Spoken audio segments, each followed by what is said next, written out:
कहीं और से मिल जाएंगे, खेती में मिल जाएंगे, नौकरी प्राइवेट जॉब में 20-25 हज़ार मिल जाते हैं। यहाँ क्यों आए थे हम? कुछ बड़ा करना है भाई, और बड़ा बिना बड़ी टीम बनाए होगा नहीं। और टीम बनानी सीखनी पड़ती है, लोग बुलाने सीखने पड़ते हैं। ये सब ट्रेनिंग का काम है। और ट्रेनिंग का जब नाम आता है तो फिर एक एक को ढूंढ के बोलना पड़ता है।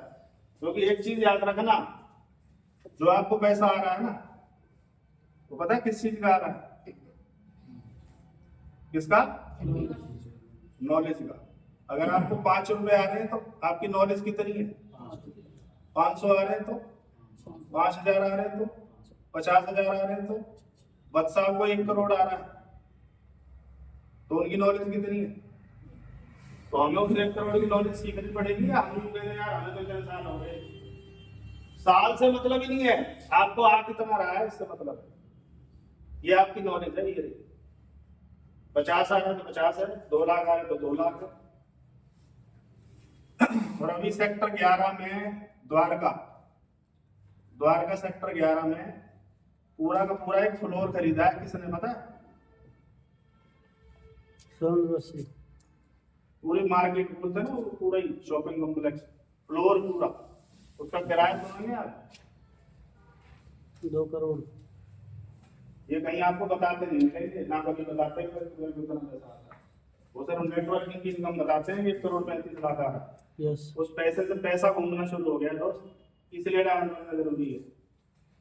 डायमंड में तो 25 लाख आते, 1 करोड़ कैसे लेगा पाएंगे? पर डायमंड बनते बनते क्या हो जाएगा वो नहीं पता। डायमंड आएंगे तो 25 ही, पर 25 में से वो जो 20 लाख की सेविंग शुरू होती है ना, जब गेम शुरू होता है, तो फिर आप पूरा मॉल खरीद लो। वो यही तो संभव है, बाहर कहाँ संभव है आप सोचो। तो ये अगर कुछ बड़ा पंगा करना है तो आरसीएम करना है। अगर यहाँ भी वही चल रहा है दाल रोटी, तो फिर हम इसके लिए डिजाइन हुए नहीं। फिर अपने आप से शीशे में खड़े में बात करो, मैं इसके लायक नहीं क्या पूरे भारत में मेरा बिजनेस फैलना चाहिए? फैल रहा है, अच्छी बात है, मीटिंग भी देना जाना पड़ेगा। उसमें आप ये नहीं कह सकते मैं नहीं जाऊंगा, वहां से पैसा भी तो आ रहा है, तो जाना पड़ेगा, जाना चाहिए। क्यों सर? Yes sir. और वो लोग आपको पल के भी शायद इंतजार करते हैं, स्टेशन पे आपको बुक के लेके मिलते हैं, और एक आदमी नहीं आता, वो घेर लेते हैं वहां के गुरु जी आने हमारे। तो क्या बड़ा कर लो भाई साहब, गोद और नॉलेज, 2 चीजें बड़ी कर लो, ये अपने आप बड़ा हो जाएगा। तैयार है? यस सर, बिल्कुल। चलो आगे। यस।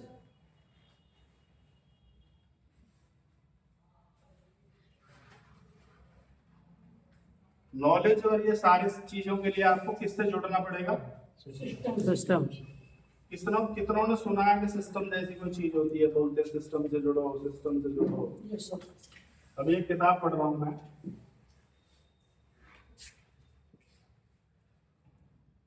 वो जो मैकडोनल्ड है, इसको बनाया रे क्रॉक ने। क्या नाम है उसका?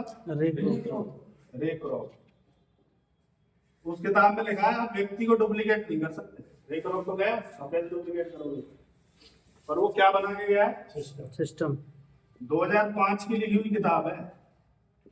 कितने फ्रेंचाइजी थी मैकडोनल्ड की? 18,000। एक जैसी एंट्री, एक जैसी कलर, एक जैसा काम, एक जैसा स्वाद, एक जैसा, सारी चीजें कैसी?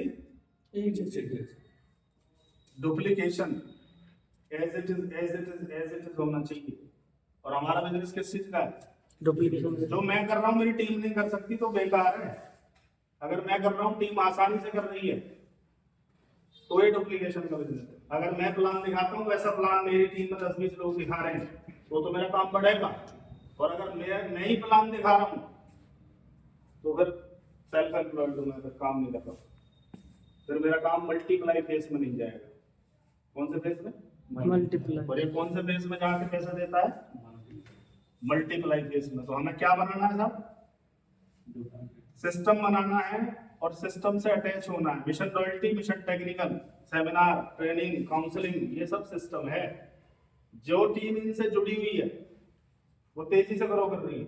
अभी प्रताप सर, मन्नू सर की टीम की बात कर रहे थे, उनके जहां भी स्टेशन है कोर स्टेशन है। कोर स्टेशन मतलब हर महीने सेमिनार हो रहा है। कौन आ रहा है? Core leaders.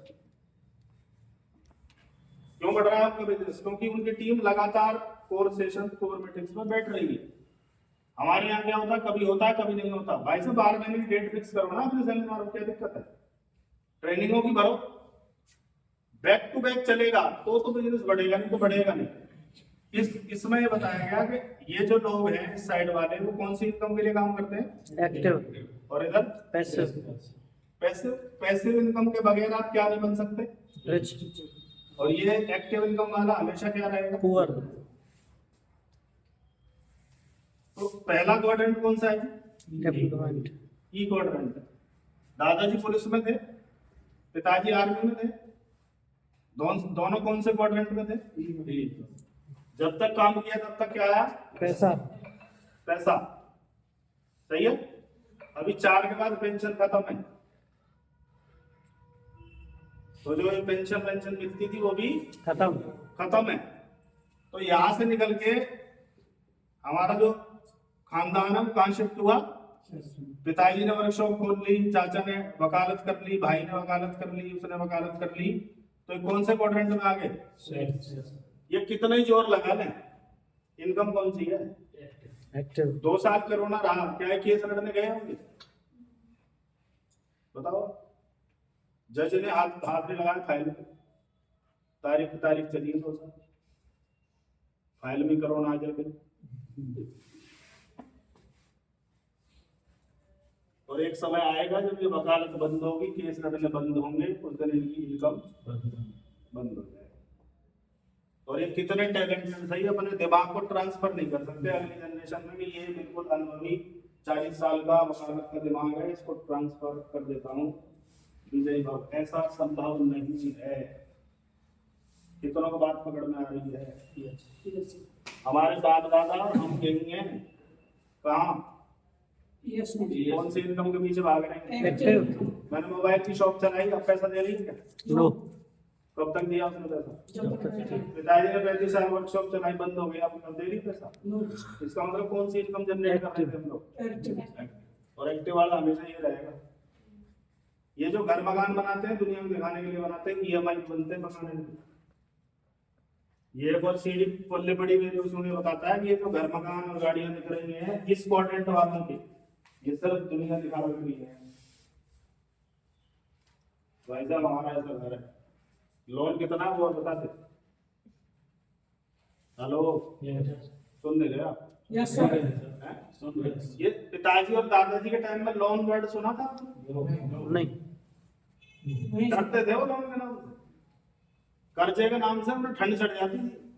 और अगली जनरेशन बैंक तैयार बैठे हैं। आपको शादी के बाद हनीमून पे जाना है ना, लोन मिल रहा है। एजुकेशन लोन मिल रहा है।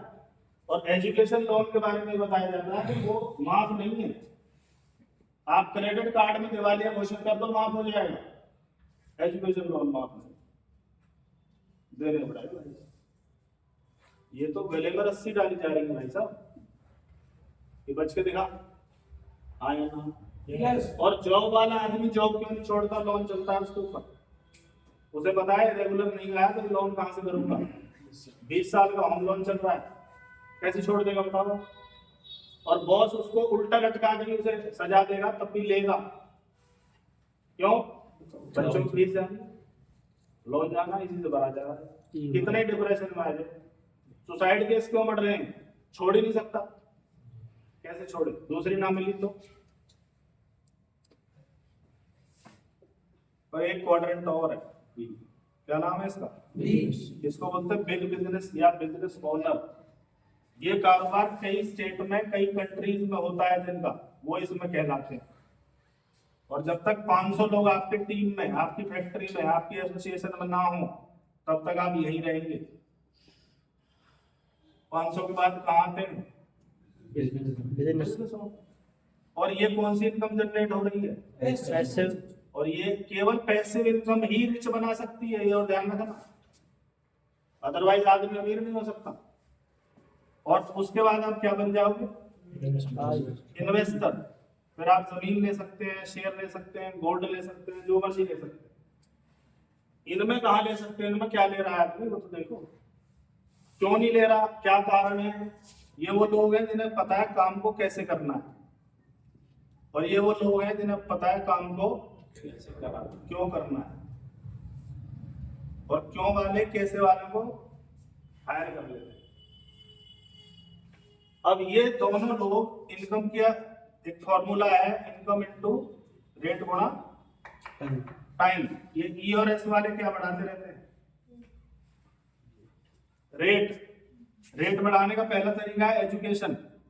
10वीं कर ले, 12वीं कर ले, ग्रेजुएशन, पोस्ट ग्रेजुएशन, फिर बीएड, फिर ये, फिर वो, फिर वो, फिर वो, फिर वो, फिर वो, फिर वो, फिर कहीं जाके तो रुकती होगी ना गाड़ी। तब अब क्या करेंगी? ये सारी डिग्रियों को लेके जब इंटरव्यू देने जाता है तो ये वहां क्या लगवा रहा होता है अपना? लगाओ साहब भाई 15,000, 20,000, 30,000, 50,000, उसकी मर्जी कितना रेट लगाए, और उसके बाद आपको काम बोलेगा ये काम करेगा तो मिलेंगे, तो भूल जा। ऐसा आया कि नहीं? यस दूसरा तरीका है एक्सपीरियंस के आधार पर। यदि मैं वहां नौकरी करता था 25 साल से, 25 देते थे, आप कितना दोगे? एक्सपीरियंस के आधार पर भी क्या लगवा रहा है वहां जाके?